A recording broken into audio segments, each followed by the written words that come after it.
Abra sua Bíblia comigo rapidinho, queridos. Evangelho de Marcos, capítulo 4. Evangelho de Marcos, no capítulo 4. Hoje nós vamos iniciar, querido, um tempo já de preparação para a nossa campanha Vida Abundante.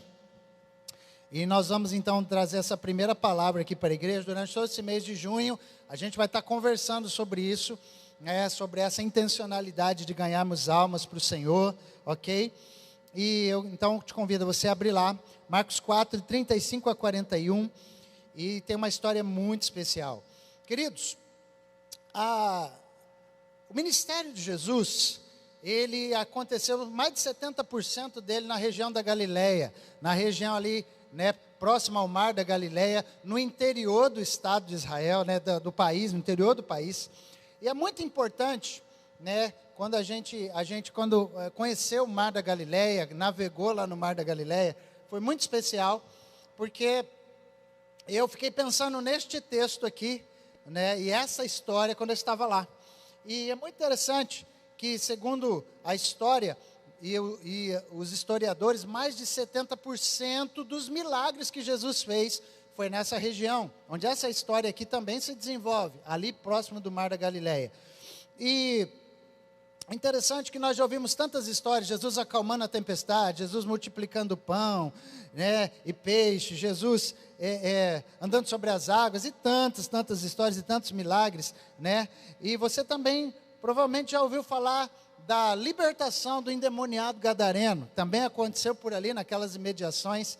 E essa última história do endemoniado gadareno particularmente, é algo que me chama muita atenção, porque semana passada nós falamos um pouquinho sobre sermos cartas vivas e a importância de a gente ter compaixão pelas pessoas. A importância de se envolver com a vida de alguém que precisa de uma ajuda, que precisa de Cristo. E Jesus era alguém que a Bíblia diz por várias vezes que Jesus se movia de íntima compaixão. Jesus, ele se envolvia com a situação, Jesus se compadecia para valer. E esta aqui foi uma situação que eu vejo essa particularidade. Jesus e seus discípulos fazendo um esforço de navegar, de cruzar todo o mar da Galileia e ir para o outro lado do mar da Galileia, que não era uma região de Israel nesta época, ok? Era uma região que não pertencia ao povo de Israel, então nenhum judeu ia para o outro lado do mar da Galileia. Então quando Jesus fala, nós vamos para o outro lado, Jesus deixa claro que havia uma intenção no coração dele, ele tinha uma intencionalidade, e sobre essa intenção, nós vamos compartilhar com vocês um pouco hoje à noite. Está aí no nosso texto, Marcos capítulo 4, de 35 a 41, e diz assim o texto, ok? Que naquele dia, ao anoitecer, disse ele aos seus discípulos, vamos atravessar para o outro lado. E deixando a multidão, eles o levaram no barco, assim como estava.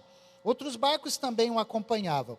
Levantou-se um forte vendaval e as ondas se lançaram sobre o barco, de forma que ele foi se enchendo de água. Jesus estava na popa, dormindo com a cabeça sobre um travesseiro.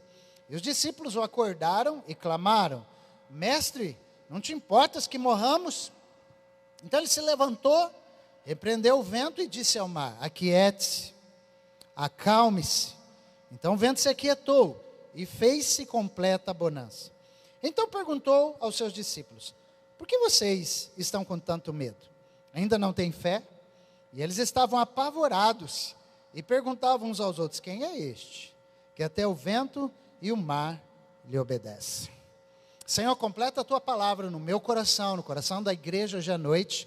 E o Senhor nos instrua, nos revele, nos abençoe, nos dá um espírito de entendimento, de revelação, Pai, para que possamos ser abençoados com essa porção da tua palavra hoje, em nome de Jesus. Amém?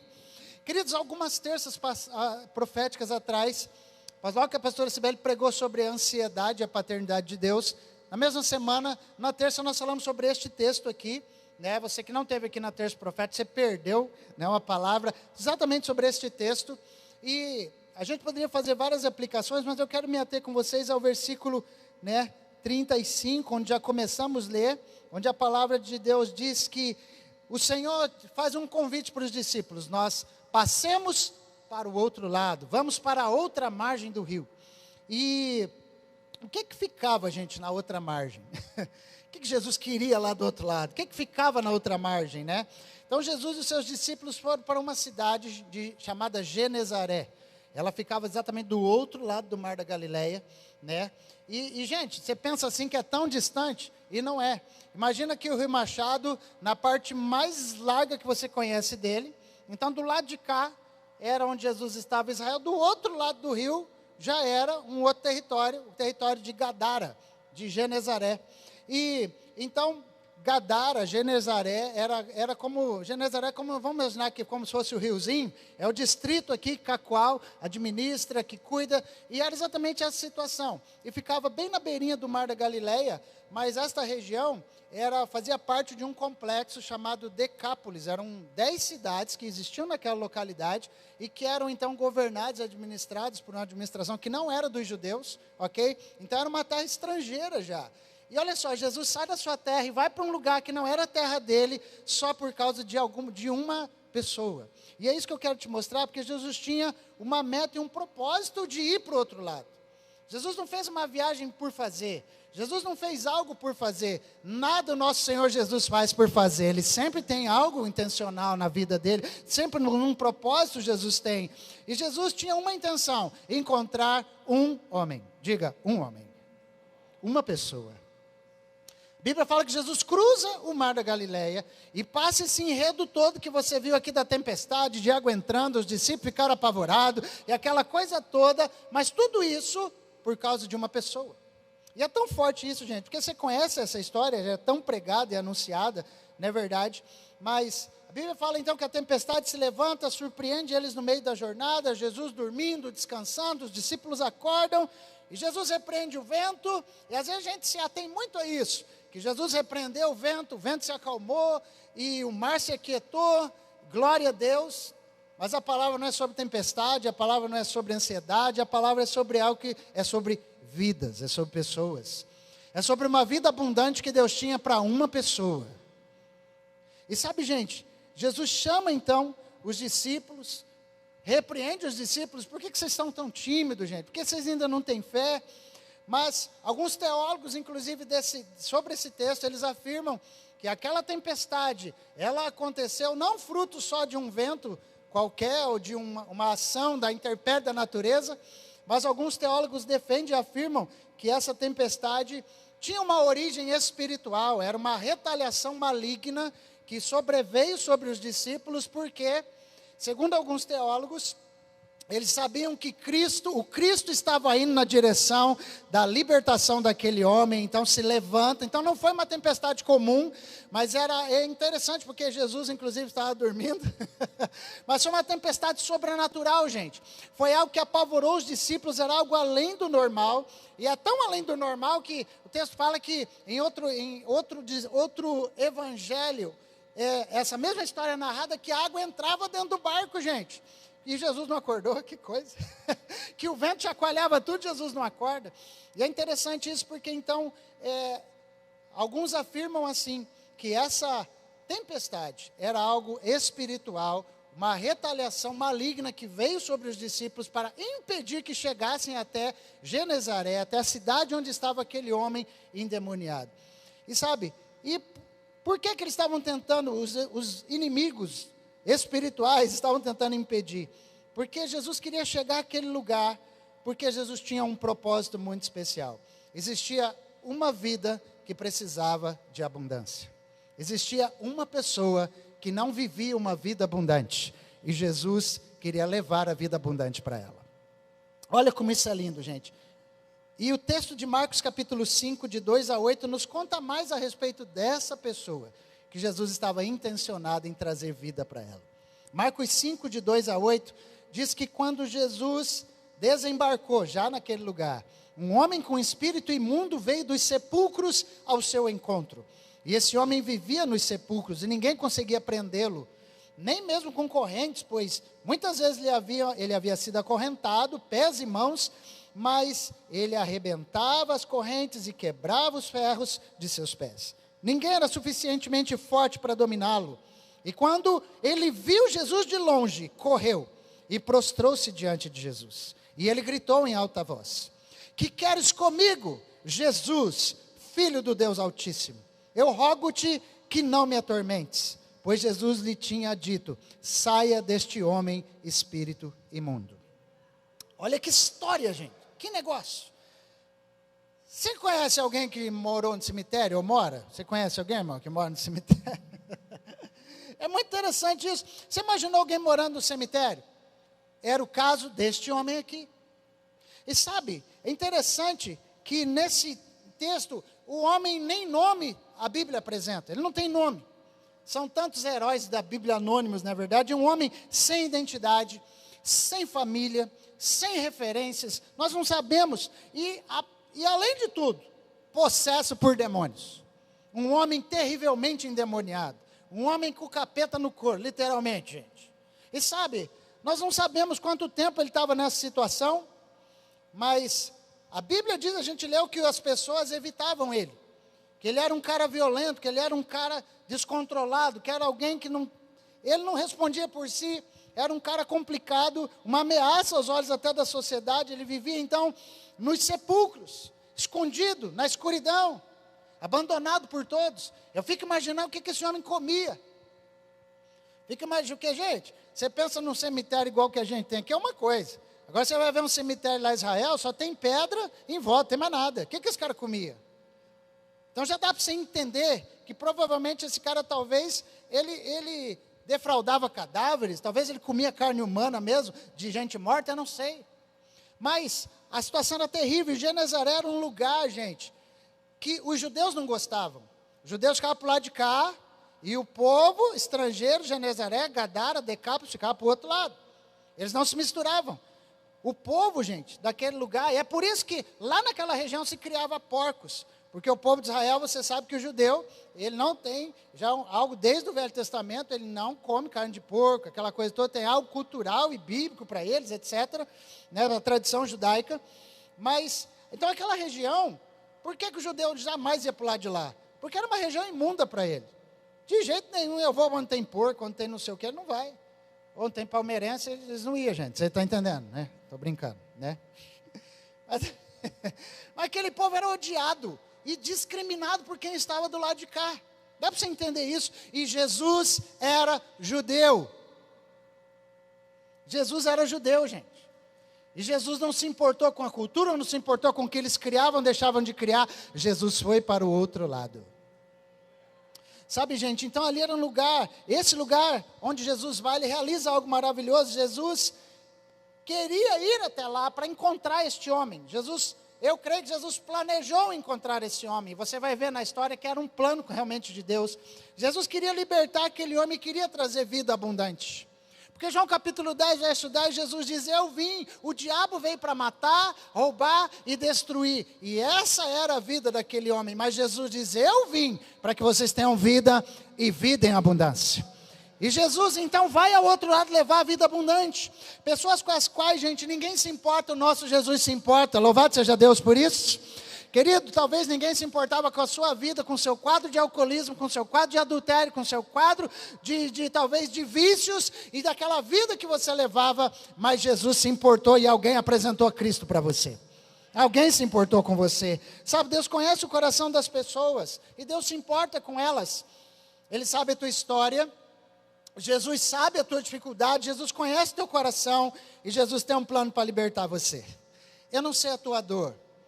Como eu disse, não é muito difícil, gente, a gente esbarrar com pessoas que estão com problemas em casa, que estão com problemas no casamento, que estão com problemas nas finanças, que estão com problemas com filhos, que estão com problemas emocionais. É muito fácil a gente encontrar uma pessoa com problema, inclusive aqui no nosso meio. Imagina com aqueles que ainda não servem a Cristo.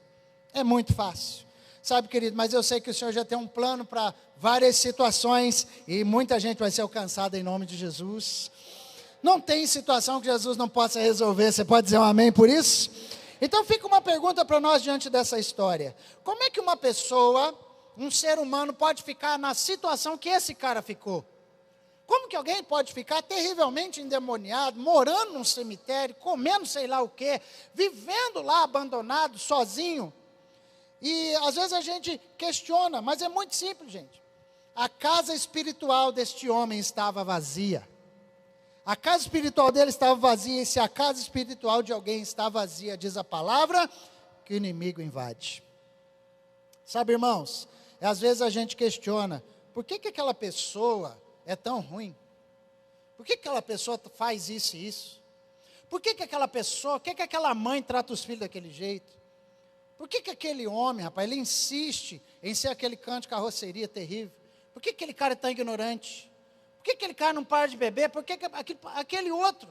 Meu Deus do céu, pensa numa mulher maravilhosa que o cara tem, mas ele vive pulando a cerca, vive traindo ela. Por que esse cara é assim? Por que essa mulher é desse jeito? Por que esse filho é rebelde assim? E às vezes, querido, a gente não entende. Por que uma pessoa volta para o vício? Por que uma pessoa às vezes abandona, até abandona a casa de Deus e volta para o pecado? Por que as pessoas cometem crimes hediondos e horrorosos? É verdade ou não é, irmãos? Você fica na sua cabeça, como é que um ser humano pode fazer um negócio desse aqui?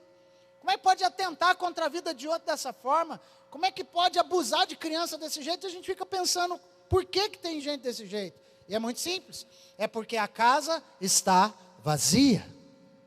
Cristo não habita nessas pessoas, querido. E é tão forte isso, porque a gente precisa tomar um cuidado, para nunca deixar nossa casa vazia. Então fala para o seu irmão aí, nunca deixa a casa vazia, porque pode dar ruim. Não deixa não. A Bíblia diz, gente, que esse homem estava com a casa vazia, e com certeza porque estava vazia, ela se encheu de demônios. E a Bíblia fala que ele estava possuído, e diz uma versão, onde Jesus, ele falando com aquele homem, fala, quem é que está aí, né? E Jesus mandando que saísse, e a Bíblia diz, faz referência a esse texto, que existia uma legião de demônios nesse homem, eram muitos espíritos malignos. Roma faz uma referência nessa época, Roma dominava o território de Israel, e faz uma referência a uma legião romana de aproximadamente 3.000 a 6.000 soldados, dependendo da legião. Eu não estou afirmando que tinha 3.000 demônios ou 6.000 demônios, mas que tinha muito, a Bíblia diz que tinha. E, gente, um só já seria um problema. A Bíblia diz que tinha uma legião, eram muitos. Sabe? Uma pessoa que arrebentava correntes. Dá para você entender isso? Que ninguém conseguia segurar. Gente, uma pessoa totalmente dominada pelas forças do mal. E a gente olha para um texto desse e acha que é uma coisa totalmente anormal para os nossos dias. Não é, querido. É tão simples uma pessoa ser aprisionada pelo maligno nos nossos dias. Acontece que talvez as igrejas não falam mais a respeito de pessoas que estão possessas por demônios. E é muito importante você entender isso, porque, querido, quando eu era menino, meu Deus do céu, como eu via demônio pipocar na igreja, irmãos. E não é que a igreja mudou, é que às vezes Satanás mudou a estratégia, está escondido agora por trás de doenças psicossomáticas, não é mais demônio, é doença psicossomática. Eu não estou dizendo que você tem um problema emocional que é demônio, mas estou dizendo que Satanás se esconde atrás de rótulos. E eu quero que você entenda que agora tudo é depressão, tudo é ansiedade, tudo é não sei o quê. Amado, realmente tem, realmente é mas existem espíritos malignos atuando nos nossos dias, e talvez a pessoa ao seu lado, querido, possa estar aprisionada por espíritos malignos em alguma área, sendo crente e tudo. Dá uma olhadinha para o irmão que está do lado, fala, irmão, está tudo certo? Só para quebrar o gelo. Não, você fez, tá tudo certo aí, irmão? Daqui a pouco, né? Aí vai, eita glória, né? Tudo certo, irmão? Aí o cara fica, não limpa a garganta quando perguntar, não, irmão, pode achar que, né? Mas, gente, não é difícil você encontrar uma pessoa aprisionada por espíritos malignos. Irmãos e irmãs, queridos, quantos filhos estão aprisionados? Quantos maridos estão aprisionados, gente? Aprisionados. Sabe quantas esposas estão esperando o marido chegar em casa? Ou talvez tenham medo que ele chegue em casa, porque não sabe a situação que ele vai chegar. Não sabe, um filho que tem medo de um pai que chegar em casa, porque não sabe se vai chegar alcoolizado, se vai espancar, se vai bater na mãe, não sabe. Quantas pessoas estão aprisionadas? Imagina a família desse homem aqui, gente.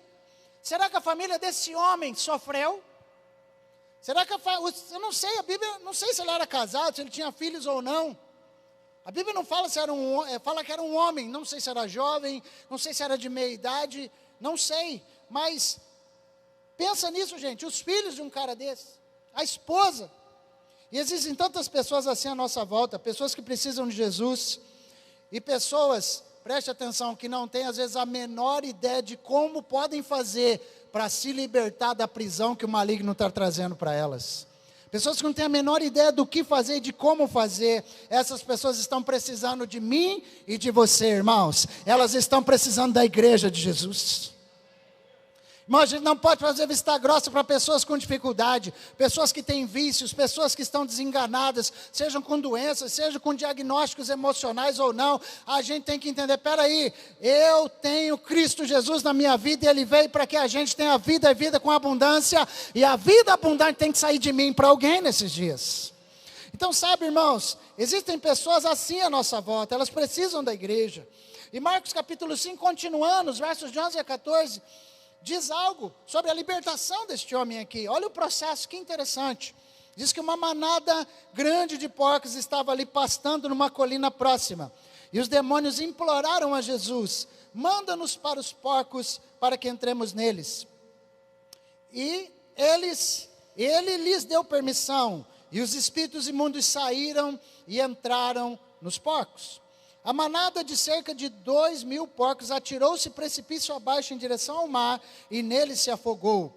Os que cuidavam dos porcos fugiram e contaram esses fatos na cidade e nos campos. E o povo foi ver o que havia acontecido. Glória a Deus, Jesus libertou esse homem, gente. Olha que maravilha. A Bíblia fala que Jesus expulsa os espíritos malignos daquele homem. E Jesus traz então... Você vê aqui no texto que os espíritos malignos pedem para ir para os porquinhos, eles vão para os porquinhos se suicidam, tudo lá. Se atiram, é verdade. Mas o que importa é que Jesus trouxe a paz para este homem. Querido, Jesus trouxe a paz para este homem. Jesus estava iniciando a restauração familiar desse homem aqui, nesse momento.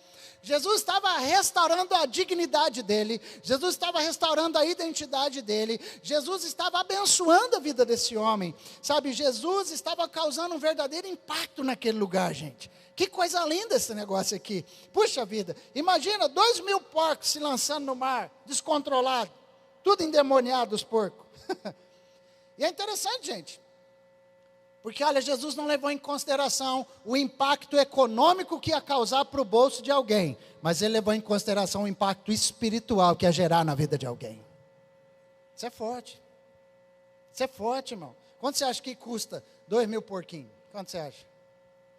Sabe, gente, é interessante que a cidade foi atraída para aquele lugar, porque os cuidadores correram e foram anunciar, falaram, gente... Apareceu um homem lá que cruzou o mar, chegou lá na praia, aquele maluco, né, esquisito que fica lá, foi encontrar ele, e de repente o cara ficou bom e os porcos endoidou. Os porcos ficaram malucos. Aconteceu um negócio ali na praia, e quando eles chegaram lá, eles ficaram impactados, por quê? Versículo 15, Marcos 5,15, diz que quando se aproximaram de Jesus, viram quem? Ali o homem que fora possesso da legião de demônios, assentado, vestido e em perfeito juízo, e ficar com medo. Sabe, irmão, Jesus causou vários impactos naquele lugar, é importante você entender isso, porque eu sei que o lugar onde você levar a mensagem do Evangelho, você também vai causar impactos naquele lugar onde você for. Mas você acha, ai, não é para mim, eu não sei, eu não posso, eu não consigo. Quem sou eu para falar de Jesus para alguém? Você é alguém que tem o Espírito Santo, você é alguém que é cheio de Jesus. E aonde você chegar, as pessoas vão arregalar o olho, porque o poder de Deus vai chegar com você, irmão. E talvez você não vai precisar falar nada.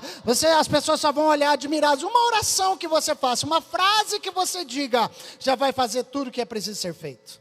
Sabe, eu quero animar o teu coração. Jesus trouxe um impacto primeiro espiritual naquele lugar. Jesus trouxe vida abundante espiritual em primeiro lugar para aquele homem. Sabe, gente, qualquer transformação primeiro acontece numa dimensão espiritual. Sempre. Quando uma pessoa vem para Jesus, primeiro acontece uma transformação espiritual. Quando alguém larga um vício, porque aconteceu uma transformação espiritual. Quando um marido, quando um filho, quando uma esposa, quando alguém confessa um pecado, querido, fala, eu quero largar isso. É porque uma transformação espiritual começou a acontecer. Porque a hora que o Evangelho chega, sabe o que acontece, querido?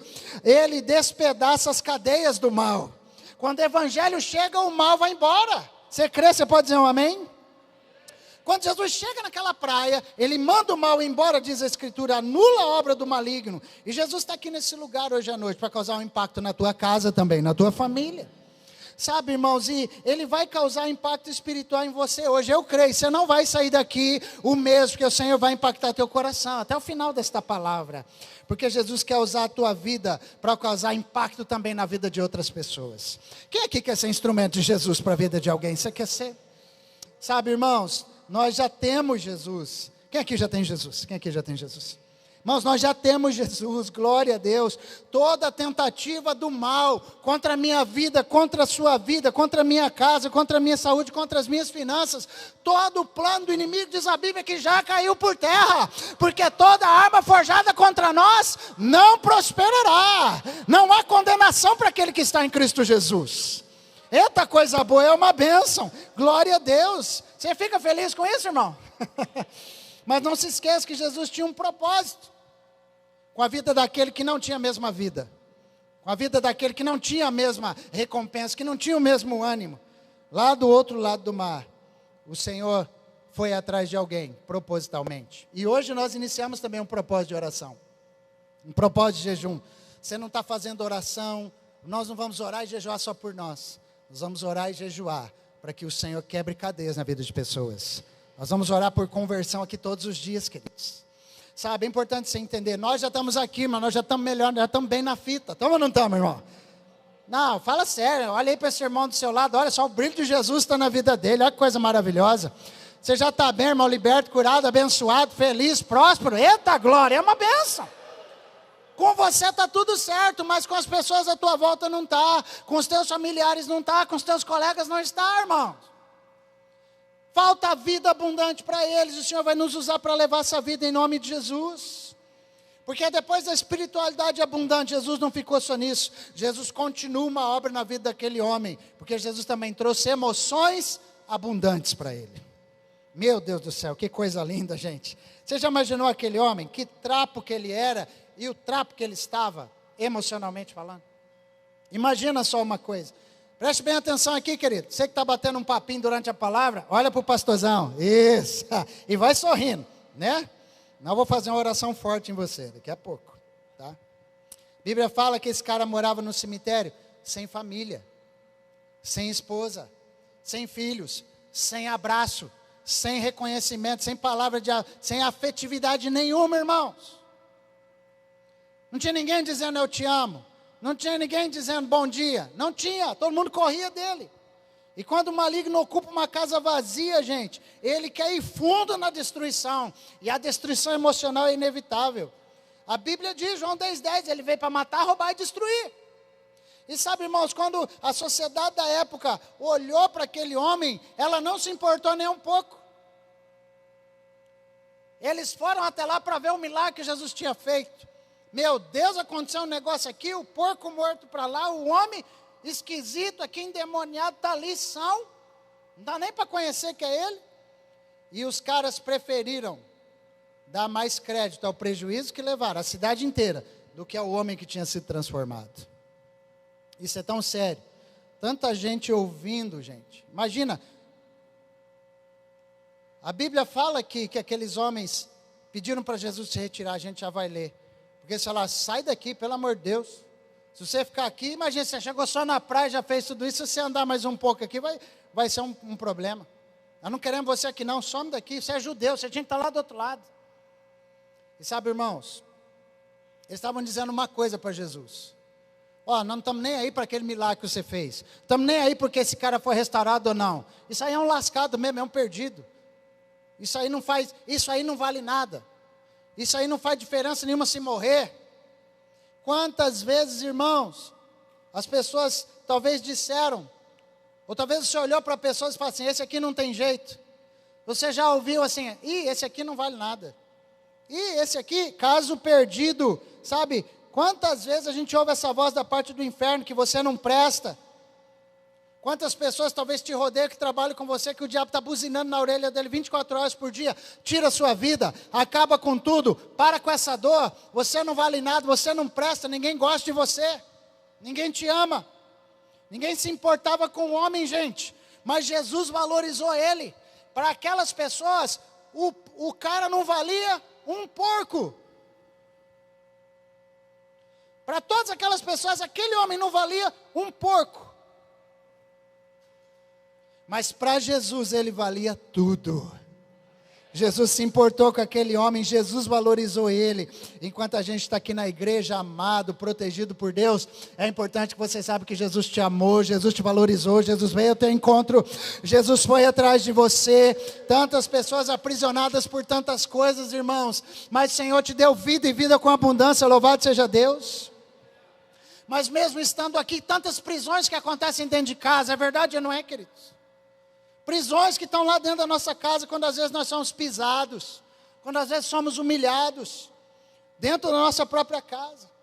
Quando às vezes não só dentro da casa física, mas nosso próprio corpo emocional, querido, nosso físico, onde a gente é lembrado, atacado por traumas que sofremos, por palavras duras dos pais que nós escutamos, coisas que nos mataram lá na infância de dentro para fora. E a gente está morto, está aprisionado. Mas o que nós estamos falando hoje à noite é que tem um Cristo, que não importa a prisão e o tamanho do problema e a profundidade que exista desse problema na tua vida. O Senhor Jesus é aquele que nos ama, que ama a nossa vida, ama o nosso interior e Ele quer nos dar emoções abundantes. Espiritualidade abundante. Você pode dizer um amém? O Senhor pega um derrotado e faz dele um vitorioso. Glória a Deus. Pega um nada, aquele que ninguém dava um centavo, e faz dele alguém próspero e abençoado. Irmãos. Mas aquilo que Jesus faz na vida desse homem não para por aí. E é isso que me encanta em Jesus. Jesus, quando chega em alguém, Ele faz uma obra completa. E por que eu estou insistindo com você? Faça a sua inscrição no Reviva. Por quê? Porque tem obras incompletas na sua vida que o Espírito de Deus quer completar. Você está na casa de Deus, mas você sabe que tem aquelas coisas que você não consegue vencer. Você sabe que tem aquelas coisas que são mais fortes do que você. Você sabe que tem aquelas coisas que te acompanham ainda. E você está na igreja, você está buscando. Mas você precisa ter um encontro pessoal com Deus e intencional de Deus. E neste Reviva você vai ver como é que as coisas vão ser transformadas na sua vida. Então você precisa entender, querido, além da espiritualidade abundante, além das emoções abundantes, Jesus também trouxe uma vida física abundante para aquele homem. Meu Deus, que coisa linda. Deus muda as pessoas de dentro para fora. A Bíblia fala que esse cara agora está vestido. Que ele está provavelmente tomado banho. Está lúcido. Incrível. Aquele cara que estava todo lascado, gente. Aquele cara terrivelmente endemoniado. Agora é uma outra pessoa. Por quê? Porque a luz invadiu o interior dele. Meu Deus do céu. Agora a gente tem uma nova imagem. Isso nos mostra, gente, claramente, que quando a gente recebe Jesus na nossa vida, a nossa vida é outra. Ai, meu Deus, a alegria fica estampada no rosto de quem tem Jesus, irmão. É por isso que você tem Jesus, você tem que sorrir mais, crente. Oh, meu Deus. Você tem Jesus, tem que sorrir mais um pouquinho, irmão. Puxa vida, porque a paz, gente, entra na tua vida. A paz era percebida na vida daquele homem, porque ele estava ali, lúcido, vestido, conversando naturalmente, a paz chegou na vida dele. Gente, a pessoa, quando recebe Jesus, fica até mais bonita. Fica ou não fica, irmãos? Maridão, né, você tem que orar mais pela sua esposa, porque Jesus na vida da sua esposa é o melhor cosmético que tem, irmão. Você vai economizar uma grana danada se você orar por ela. Fala, Jesus, a formoseia, minha esposa. Jesus, enche ela, Jesus. Aí vai economizar os cosméticos, irmão. Aleluia. Eu estou tentando quebrar o gelo, às vezes não funciona, mas amém. Os irmãos gostaram, as irmãs não, mas amém. Deus te deu uma vida abundante para que você leve abundância para outros. Fala para o seu irmão, Deus te deu vida abundante, meu querido, para que você leve vida abundante para outros também.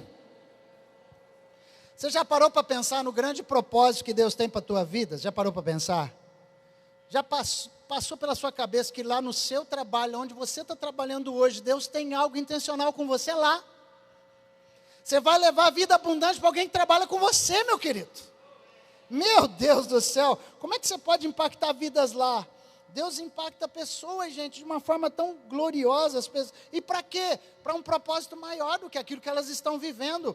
Sabe, pensa bem, quando Jesus te encontrou, você tinha um propósito, você tinha um plano de vida, você tinha até uma relevância. Mas depois que Jesus entrou, tudo isso foi ampliado, tudo isso foi transformado, tudo isso foi amplificado. Então, gente, Deus não tem só uma libertação, só uma restauração emocional. Deus também tem prosperidade, tem abundância em todas as áreas. Glória a Deus por isso. Eita, sabe, Deus tem propósitos tão grandes para tantos homens, para mulheres. Gente, eu fico pensando numa coisa, eu tenho orado esses dias, eu sei, Deus tem propósitos grandiosos para homens, para mulheres que ainda não estão nesse lugar, para jovens, gente, para adolescentes. Você não tem ideia o propósito que Deus tem para crianças e pré-adolescentes, gente. Meu Jesus. Mas o diabo quer roubar isso. Com o nosso silêncio, com o silêncio da igreja, com a covardia da igreja, com a timidez da igreja, para que a gente não leve vida abundante para ninguém. O diabo às vezes está querendo gerar aquela tempestade na sua vida nesse mês de julho, né? Para quê? Para que você fique, Deus, por favor, eu estou morrendo, eu estou aqui, vou morrer afogado. E que você quer chamar a atenção de Jesus só para você. Mas é o inimigo que talvez esteja atribulando as coisas à sua volta para que você possa tirar os olhos daquele aonde Jesus está falando hoje à noite, que você vai para o outro lado buscar. Sabe, irmãos, eu creio que você vai ser usado por Deus para desfazer as obras do diabo na vida de alguém. Ah, não, prega para ele, irmão. Fala, eu profetizo, irmão, na sua vida. Fala para ele. Você vai ser usado por Jesus para desfazer as obras do diabo em uma casa, em uma família, na vida de alguém, em nome de Jesus. Você crê nisso, irmão? Que você vai ser instrumento de cura, libertação, abundância? Então dá um aplauso ao Senhor aí, dizendo, eu vou ser um instrumento de vida abundante, em nome de Jesus. E eu quero que você entenda isso. Pastor, mas é tão importante assim aquele amigo meu lá. É tão importante aquele cunhado, mas logo aquele cunhado. Aquele cunhado, irmão. É importante demais. Aquele amigo. E talvez aquela pessoa que você ainda nem conheceu. Mas nesses dias você vai topar com ele na fila do banco, na fila do pão. Você vai topar com ele jogando bola. Onde você vai praticar o esporte, eu não sei. Mas o Senhor vai fazer a luz brilhar sobre aquela pessoa. Falar, esse aí que você vai levar a vida abundante para ele. Você nem conhece a pessoa, mas eu disse, é muito fácil encontrar alguém que não tem abundância na vida dele. Muito fácil encontrar alguém sem paz. E a Bíblia é tão importante para uma pessoa que eu quero te dar um exemplo bíblico. De uma mãe que vivia num contexto tão terrível, gente.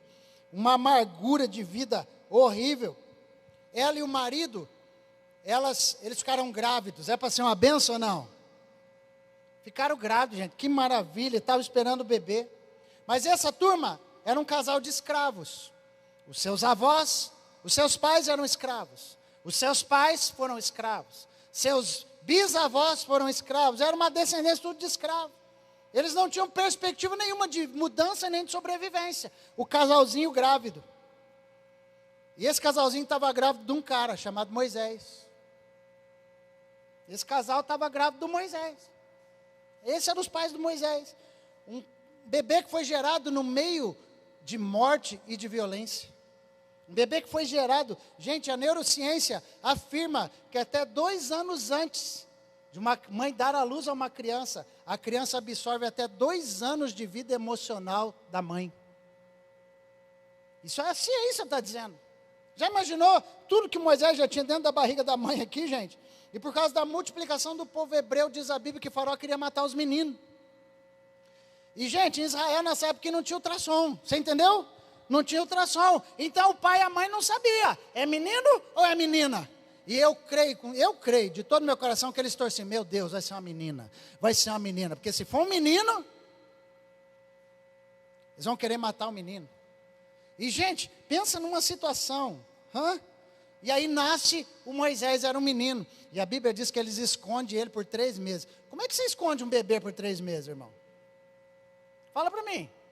Como é que esconde um bebê? Ele pode ser bem bonzinho. Hoje conheci um bem bonzinho, né? Mas até o bem bonzinho chora. Chora ou não chora, irmão? Sei lá, acho que ela já dormia, deixava ele no peito, já colocava o peito lá. Mas escondia, gente. O negócio não era fácil. Escondia a criança. Imagina que coisa terrível.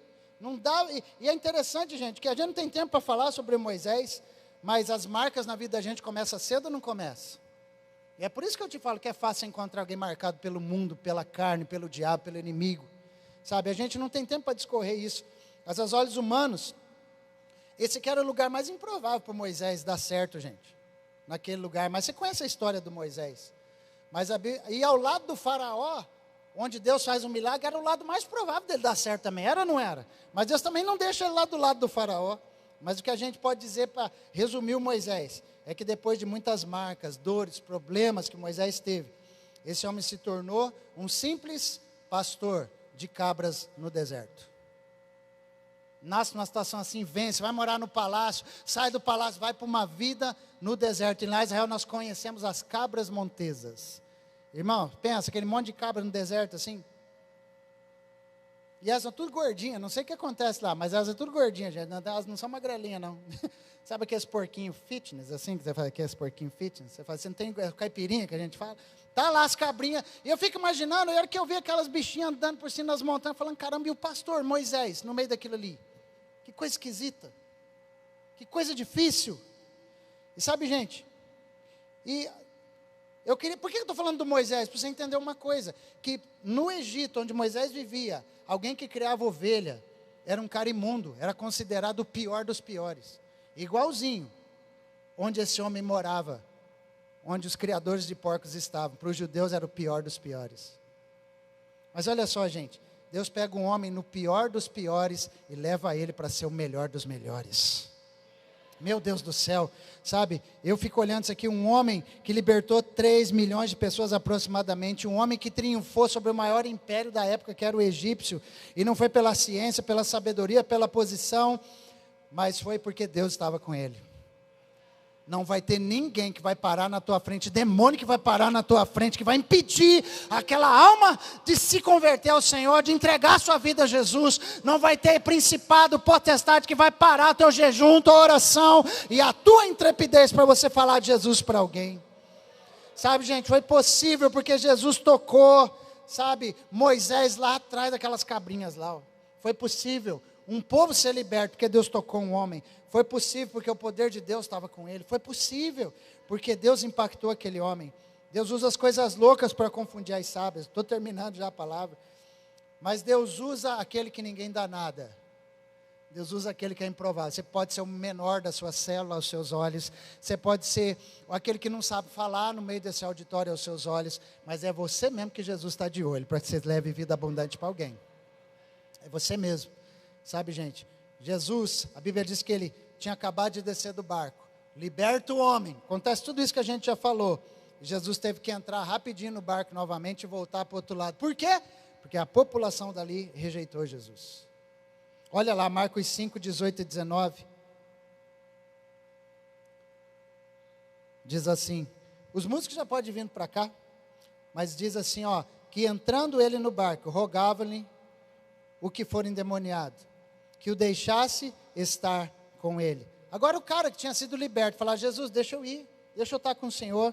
Jesus, porém, não permitiu, mas disse para ele uma coisa, vai para a tua casa, lê essa parte comigo, por favor, vai para a tua casa, para os teus, e anuncia-lhes com grandes coisas o Senhor te fez, e como teve misericórdia de ti.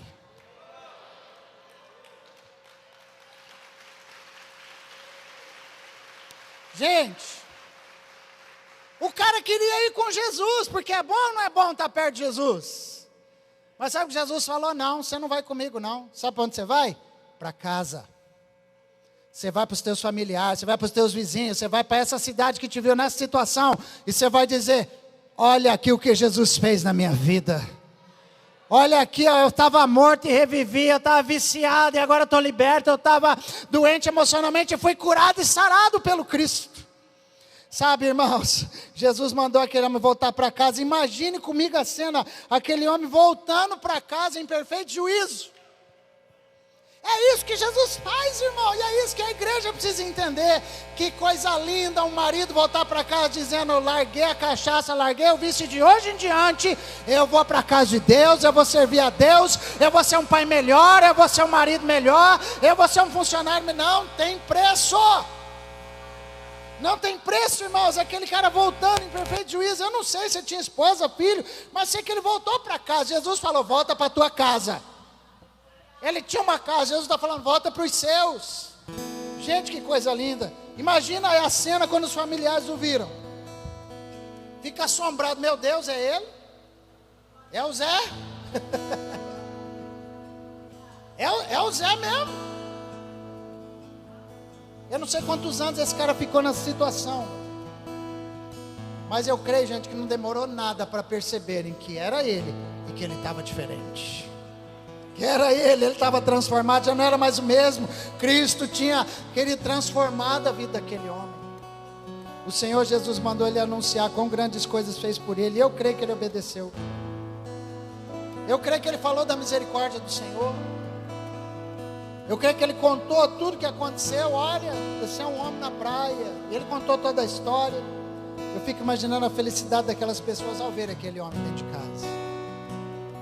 Imagina uma esposa, gente, poder dar um abraço num marido que estava terrivelmente endemoniado. Os filhos dizendo, mamãe é o papai. Já imaginou isso? Imaginou, gente, a festa? Aquele homem era um milagre vivo. Era um milagre vivo. O seu testemunho, querido, correu, diz a Bíblia, por toda aquela região. Porque o cara era conhecido por tudo aquilo que foi escravizado pelo diabo, mas ele ficou muito mais conhecido por aquilo que Deus fez na vida dele. Ah, querido, o rótulo que o diabo colocou na sua vida não chega nem perto do outdoor que o Espírito Santo vai gerar na tua história, em nome de Jesus. Marcos capítulo 5, verso 20 diz que ele foi, glória a Deus, e ele começou a anunciar em Decápolis. Decápolis significa 10 cidades. Quão grandes coisas Jesus lhe fizera. E o que acontecia? Todos se maravilharam. 10 cidades, irmãos. Todo mundo em 10 cidades conhecia a história do cara que era o concorrente do coveiro lá no cemitério. Todo mundo sabia. Era aquele cara, aquele lá. Agora eles estavam contemplando o que Jesus realizou e vendo com seus próprios olhos. Realmente, o Cristo é verdade. O poder de Deus existe. A salvação acontece, a transformação é real. Ser uma carta viva é um negócio que acontece de verdade com a gente. E sabe, gente, quem que foi que começou a se maravilhar? Aqueles que expulsaram Jesus das suas terras. Aqueles que falaram, some daqui Jesus, nós não queremos você. Agora eles dia a dia viam aquele homem dando testemunho vivo do que Jesus fez, de como Jesus transforma, de como Jesus liberta. Eles estavam vendo com seus próprios olhos que era verdade. Eles estavam vendo aquele homem, um milagre vivo. E Marcos capítulo 7, 31 a 33, diz algo sobre Jesus. E diz assim que ele, Jesus, tornando a sair dos termos de Tiro e de Sidom, foi aonde? Até o mar da Galileia, pelos confins de Jesus volta para aquele lugar, gente. Porque Jesus transformou uma pessoa depois da tempestade. Jesus deixou alguém levando vida abundante para aquele lugar. Jesus deixou alguém levando paz para as pessoas. Jesus deixou uma carta viva ambulante andando por Decápolis. E Jesus volta para lá, diz a Bíblia, e diz que lhe trouxeram um surdo que falava dificilmente. Rogaram-lhe que pusesse a mão sobre ele. E tirando-o à parte, dentre onde?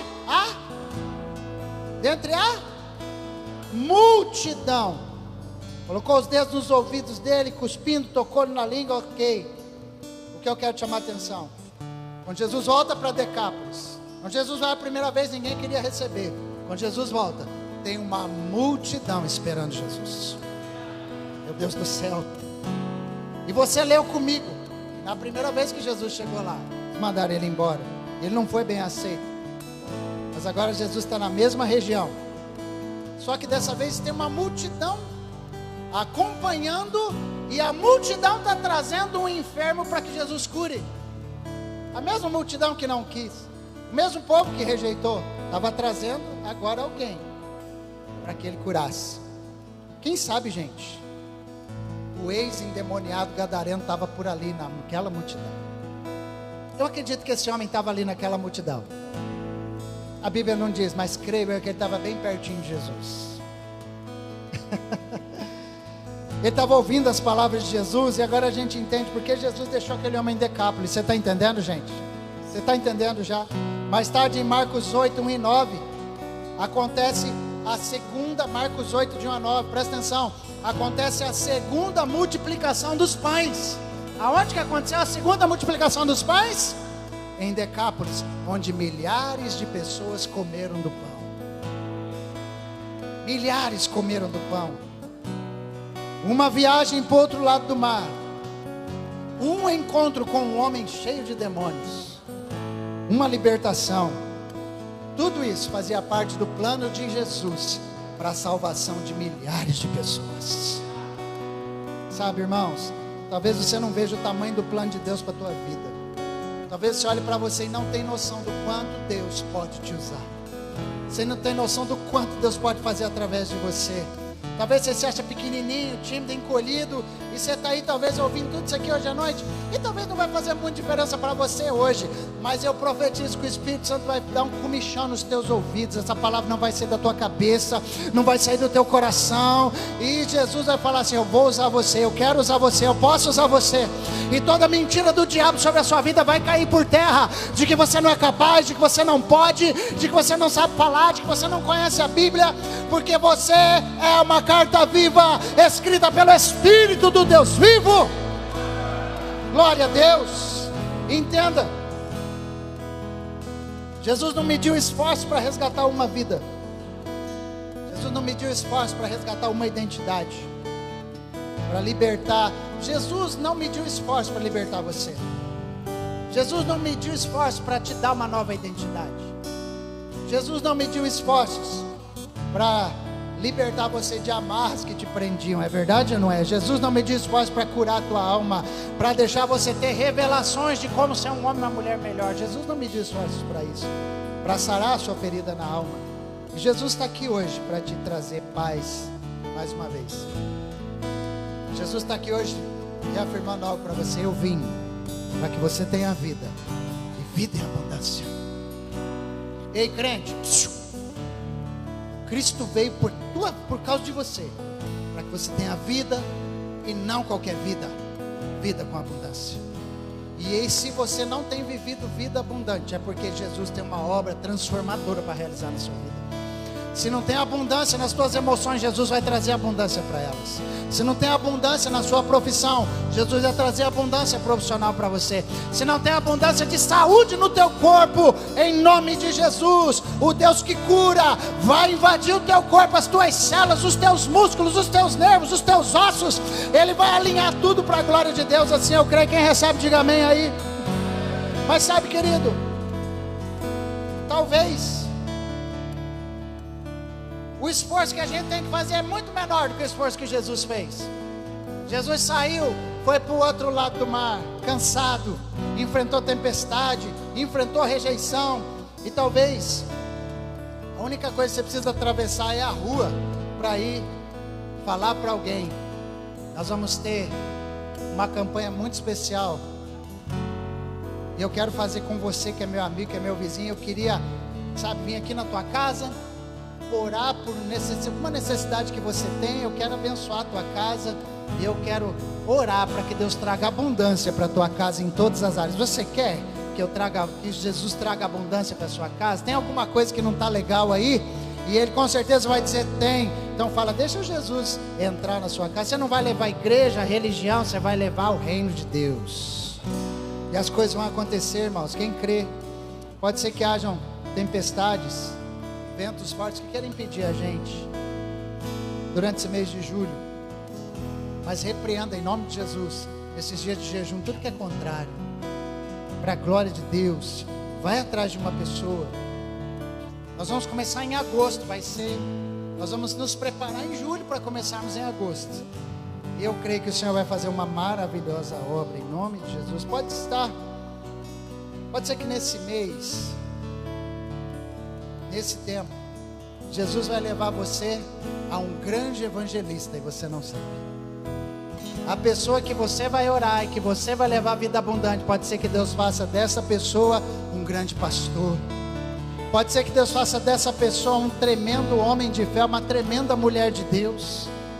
Pode ser que você leve para esta pessoa, querido, a vida abundante. Um futuro líder de célula vai nascer daquela pessoa que você vai levar o evangelho para ela.